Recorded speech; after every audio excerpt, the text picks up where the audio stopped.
우리 함께 신앙 고백드립니다. 전능하사 천지를 만드신 하나님 아버지를 내가 믿사오며 그 외아들 우리 주 예수 그리스도를 믿사오니 이는 성령으로 잉태하사 동정녀 마리아에게 나시고 본디오 빌라도에게 고난을 받으사 십자가에 못 박혀 죽으시고 장사한 지 사흘 만에 죽은 자 가운데서 다시 살아나시며 하늘에 오르사 전능하신 하나님 우편에 앉아 계시다가 저리로서 산자와 죽은 자를 심판하러 오시리라. 성령을 믿사오며 거룩한 공예와 성도가 서로 교통하는 것과 죄를 사하여 주시는 것과 몸에 다시 사는 것과 영원히 사는 것을 믿사옵나이다. 아멘. 찬송 254장 통일 찬송은 186장입니다. 우리 함께 찬양드리겠습니다.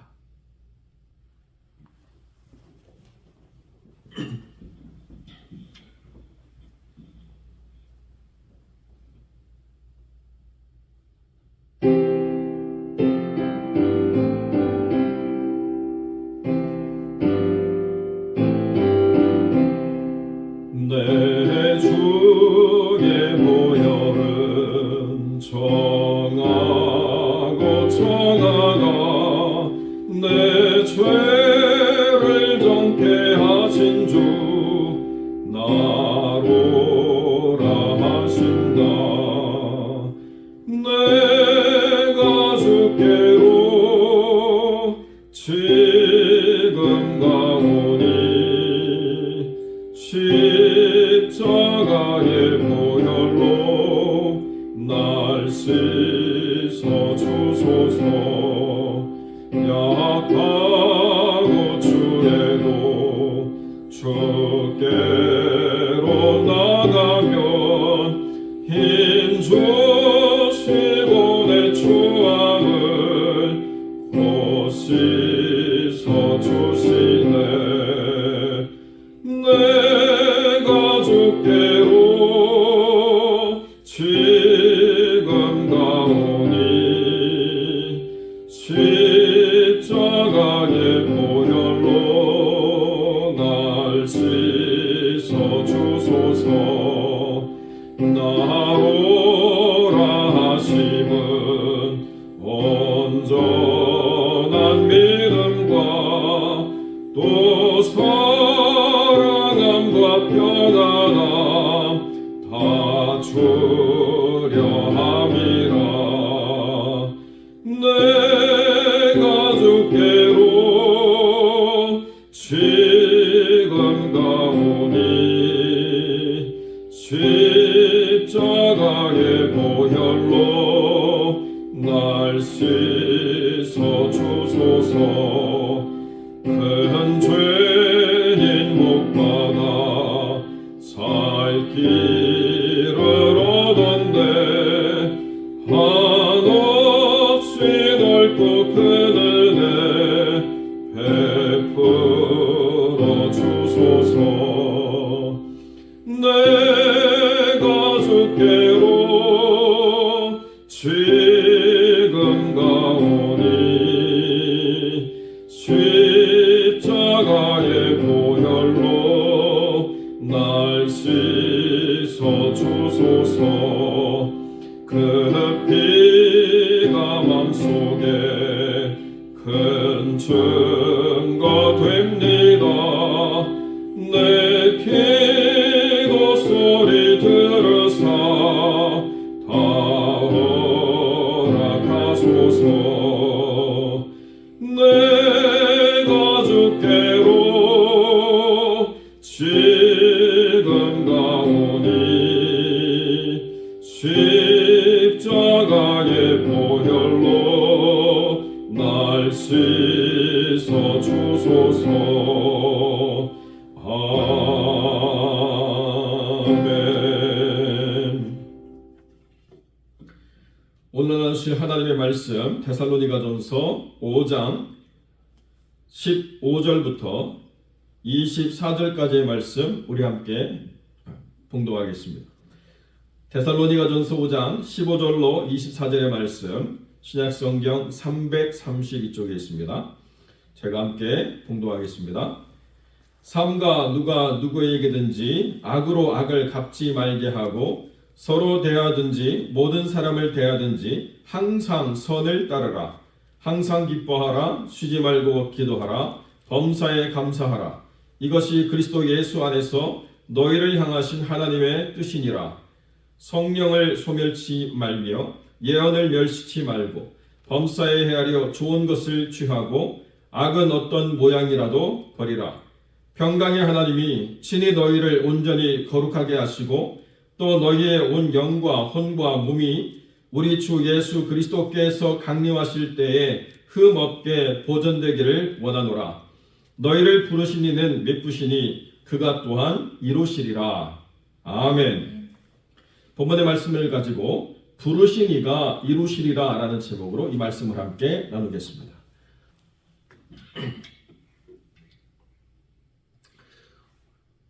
오늘 본문의 말씀은 우리가 너무나도 좋아하는 성경 말씀 구절이 있습니다. 항상 기뻐하라, 쉬지 말고 기도하라, 범사에 감사하라. 이는 그리스도 예수 안에서 너희를 향하신 하나님의 뜻이다 라고 말씀하고 있는 이 말씀이죠. 우리가 이 말씀을 사랑하는데, 그런데 이 말씀에 대한 오해를 우리가 갖는 경우가 많이 있습니다. 쉬지 말고 기도해야 된다라고 하니까 쉬지 않고 어떻게 하면 기도할 수 있을까를 고민하다가 예수 기도라고 하는 것을 만들어서 계속 주문하듯이 읊조리는 기도를 하는 것이 쉬지 않고 기도하는 것이다, 이렇게 생각하는 분들도 계셨습니다. 그리고 우리는 그런 전통을 따르지 않지만 캐톨릭에서는 묵주를 만들어 가지고 염주 돌리듯 돌리면서 계속 읊조리는 그런 기도를 행하는 것이 쉬지 않고 기도하는 것이다 라고 하는 것으로 이해했고, 항상 기뻐하거나 범사에 감사하려고 노력하는 것이 하나님의 뜻이다, 이렇게 우리가 생각하는 경향이 있습니다. 물론 이 생각 자체가 전부 잘못된 것은 아닌데 이 생각에는 큰 허점이 있다라고 하는 것을 우리가 살펴봐야 된다는 거죠. 우리가 가지고 있는 모든 소유에는 한계가 있습니다. 그래서 소유하는 그 물체나 어떤 그 소유물이 기능을 상실하거나 가치가 떨어져서 그것을 더 이상 소유하지 않기로 결정하는 순간 남아있는 가치나 남아있는 기능과는 무관하게 그 대상이 쓰레기로 바뀌는 거예요. 건전지를 우리가 쓸 때 1.5V 건전지를 쓸 때 1.5V가 다 사용되고 0으로 떨어졌기 때문에 우리가 그것을 버리는 게 아니고 1.5V에서 낮아져서 1V나 1.1V를 내도 1.5V를 낼 수 없기 때문에 건전지로서의 기능을 상실해서 버리게 되는 것입니다. 그러니까 우리가 무언가를 소유한다고 하는 것은 남아있는 기능이나 남아있는 가치와는 무관하게 우리가 원하는 기대치를 충족하지 않고 그것을 더 이상 보존하지 않기로 결정하는 순간 그것은 쓰레기로 전락한다는 거예요. 그런데 우리가 염려하는 게 뭐냐? 항상 기뻐하지 않으면, 범사에 감사하지 않으면, 쉬지 않고 기도하지 않으면 우리가 하나님의 뜻에 합당하지 않은 존재가 되어서 쓰레기가 되는 것이 아닌가라고 생각하는 오류를 우리가 범하게 된다는 것입니다. 항상 기뻐하지 않아도, 범사에 감사하지 않아도, 쉬지 않고 기도하지 않아도 하나님은 우리를 쓰레기로 폐기 처분하시는 하나님이 아니시라는 거죠. 우리를 향한 하나님의 뜻이 이것이라고 분명히 우리가 추구해야 될 삶의 목표와 방향은 있지만, 그러나 행여 우리가 그것을 이루지 못함으로 인해서 하나님으로부터 심한 책망을 받고 쓰레기처럼 버려지는 존재가 되느냐? 그것이 아니라는 것입니다. 물론 하나님의 기준은 항상이에요. 항상 선을 따르라. 항상 기뻐하라. 쉬지 않고 기도하는 것도 항상 기도하라는 것이고, 범사에 감사를 하라는 것도 항상 감사하라는 것입니다. 그리고 이 항상이라고 하는 것을 지켜나가기 위해서 우리가 또 생각해야 될 게 성령을 충만하게, 그리고 우리를 권면하는 말씀을 귀하게 여기고 범사에 선한 것을 취하고 악한 것을 버려버리는 삶을 살아가라. 이것이 이루어질 때 성령과 말씀과 또 선한 것을 선택하는 이 삶 속에서 항상이라고 하는 것을 보다 더 잘 온전하게 우리가 이룰 수 있다라고 하는 말씀이 우리에게 주어진 것은 맞습니다. 자, 그런데 항상이라고 하는 것을 유한한 인간이 어떻게 도달할 수 있느냐? 어떻게 완벽하게 지킬 수 있느냐? 잠도 자지 말고 행여 입으로 범죄하지 않기 위해서 말도 하지 않고 행동에 실수가 있을까 봐서 집에만 있어가지고 우리가 그것을 항상 지켰다라고 말하는 것이 하나님이 말씀하시는 그 항상에 해당하는 거룩이냐? 하나님의 뜻이냐?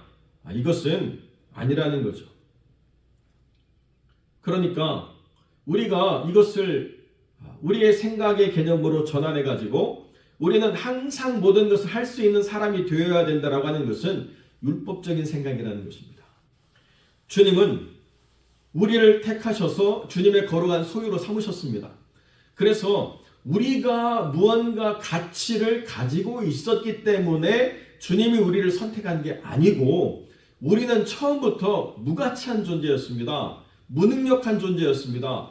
선을 행할 수가 없는 존재였고 하나님의 거룩을 우리가 도저히 따라갈 수가 없는 그런 존재였다는 것입니다.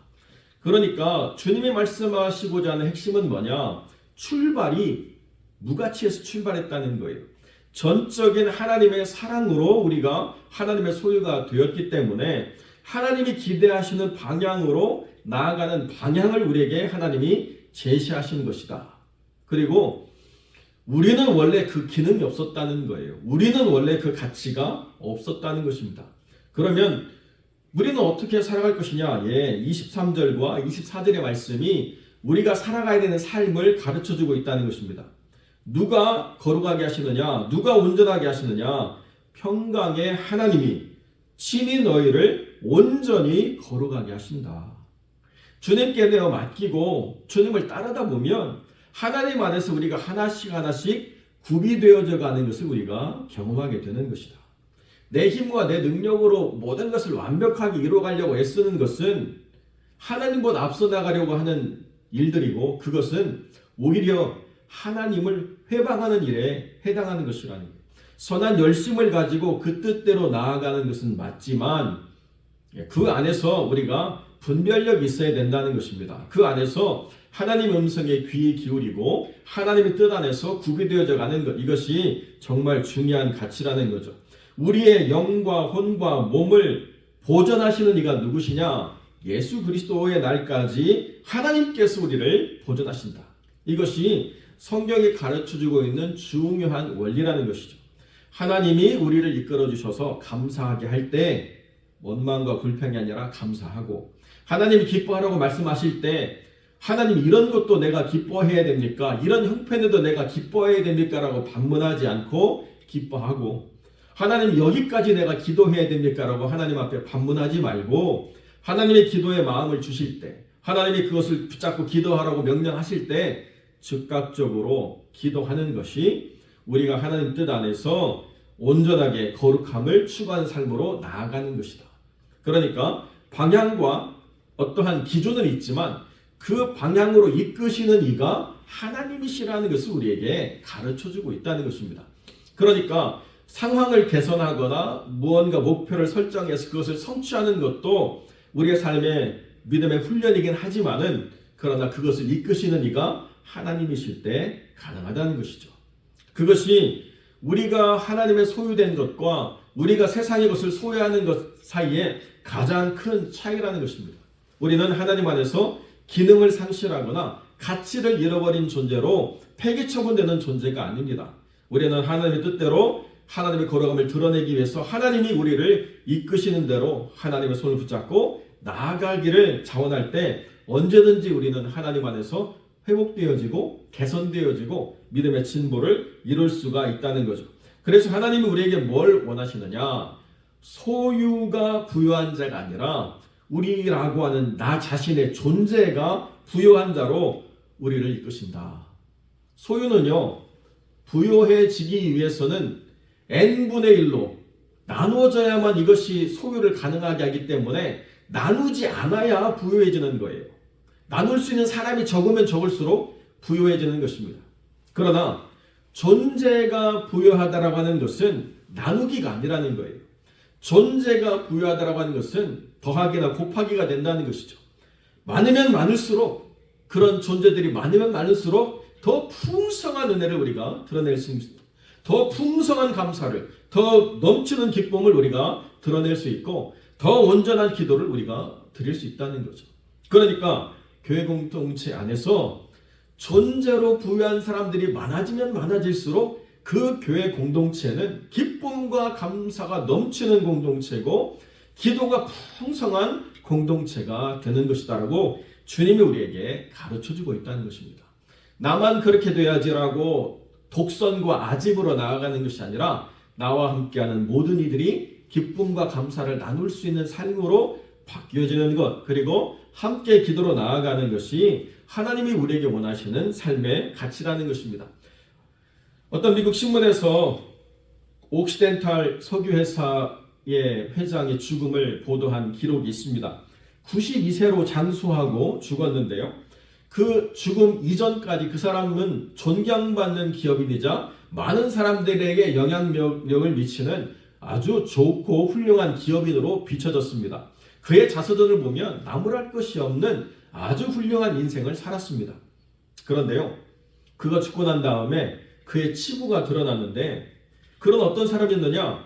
구소련의 정부로부터 몰래 돈을 받아서 그것을 합법적으로 돈 세탁해주는 일에 많은 부를 쌓았던 사람이고, 또 정략적인 결혼을 통해서 성공을 추구하는 삶을 살았고, 자기 아버지를 감옥에 집어넣고 모든 원망과 책임을 아버지께 떠넘긴 삶이 있었고, 아들을 방치했고 혼외 자녀를 가졌고 여러 가지로 추한 면모를 드러내는 인생이 되었다는 것입니다. 소유로 따지면 어마어마한 부를 이룬 사람이지만 존재를 살펴보니까 정말 가난하고 불쌍한 인간이 되었다는 거죠. 그래서 그의 장례식에는 몇몇 사람, 자리를 지키는 사람 없이 아주 쓸쓸하고 우울했던 장례로 끝나버렸다라고 하는 보도를 전한 그런 기록이 있습니다. 반면에 존 어트버크 목사님이 윌로우크릭 커뮤니티 철치를 섬길 때 자기 친구였던 한 형제의 죽음을 이야기하는데요. 결혼도 하지 않고 열심으로 주를 봉사하다가 아침 조경하는데 교통사고로 죽은 그 형제의 장례를 비교하는데요. 수많은 사람이 그의 죽음을 안타까워하고 그가 얼마나 대단한 사람이었는지 그의 직업과 그의 성취를 말하는 것이 아니라 그 사람이 자기에게 보여주었던 사랑과 위로와 권면으로 인해서 얼마나 큰 감동과 영향을 받았는가를 말하는 수많은 사람들이 그의 죽음을 안타까워하는 그러한 모습이 있었다라고 이야기한다는 거죠. 우리가 주님 앞에 서면 얼마나 많은 부자로 살았는가를 따지게 될 텐데 그 부요함이 우리의 소유에 있지 않다는 것입니다. 나라고 하는 사람이 어떠한 상황에서까지도 감사하는 사람이었는지, 어떠한 순간까지도 기뻐할 수 있는 사람이었는지, 얼마나 하나님 안에서 기도로의 삶을 살았는지로 나의 부요함을 하나님이 살펴보시겠다는 것입니다. 그것이 가능한 이유가 뭐냐? 우리 안에 성령의 임재가 있을 때 가능하다는 것이죠. 그리고 우리에게 주어지는 예언의 말씀을 우리가 귀하게 여겨서 그 말씀대로 따르려고 할 때에 그때 우리가 그 모든 것들을 성취할 수 있고, 범사를 헤아리는 분별력과 악을 모양이라도 취하지 않으려고 하는 결단이 있을 때 그때 우리의 영적 자산을 지켜갈 수 있는 삶이 될 수 있다라고 성경이 우리에게 가르쳐주고 있습니다. 사랑하는 성도 여러분, 우리의 삶의 주도권이 우리에게 있지 않습니다. 우리의 삶의 주도권이 하나님께 있습니다. 평강의 하나님이 우리를 온전히 거룩하게 하시고 예수 그리스도의 날까지 흠없이 우리를 보존하게 하실 것을 우리가 굳게 믿으면서 하나님이 이루실 것을 우리가 기대하고 하나님 뜻 안에서 불평과 원망과 후회의 시간들을 보내는 것이 아니라 기쁨과 감사로 기도의 시간을 보낼 수 있다고 하는 것이 우리를 부요하게 하시는 하나님의 뜻이자 우리가 이 땅을 살아가야 될 삶의 거룩한 가치라는 것을 기억하시고, 부르신 이가 그 뜻대로 우리를 이루시도록 우리의 삶을 내어 맡기는 복된 인생이 되시기를 주님의 이름으로 간절히 축원드립니다. 기도하겠습니다. 거룩하시고 존귀하신 아버지 하나님, 감사와 영광을 주께 돌립니다. 우리 인생의 많은 날들을 우리가 보내며 헛된 것에 바쁘고 분주한 삶을 살았을지라도 주님은 우리를 버리지 아니하시고 오늘도 손 내밀어 우리를 인도하시며 우리를 존재론적으로 부유한 자가 되도록 이끄시는 하나님이심에 감사를 드립니다. 평강의 하나님이 우리를 온전히 거룩하게 하시고 예수 그리스도의 날까지 흠없이 영과 혼과 몸을 보존하게 하시고자 할 때에 그 뜻대로 살아가며 감사하는 자가 되게 하시고 기뻐하는 자가 되게 하시고 기도하는 자가 되게 하여 주옵소서. 성령의 충만함을 통하여 이것들이 이루어지는 것들을 경험하게 하시고 하나님 은혜 속에서 말씀을 사모하여 그 말씀을 날마다 묵상하는 자로 세워져갈 수 있도록 하나님 역사하여 주시옵소서. 우리 안에 악한 것들이 들어올 때에 모양이라도 우리가 담지 않고 범사에 좋은 것을 헤아려 항상 선을 따르는 자로 우리가 살아갈 수 있도록 우리를 이끌어 인도하여 주옵소서. 주님께서 모든 것을 다스리시기를 간절히 소망하며 거룩하신 우리 주 예수 그리스도의 이름으로 기도드립니다. 아멘. 이제는 우리 주 예수 그리스도의 은혜와 아버지 하나님의 사랑과 성령의 교통하심이 날마다의 삶 가운데 평강의 하나님의 그 뜻대로 삶을 살아내기를 소망하는 거룩한 성도들 머리 위에 그 자녀와 가정과 교회와 선교 현장과 나라 위에 이제로부터 영원토록 함께 계실지어다. 아멘.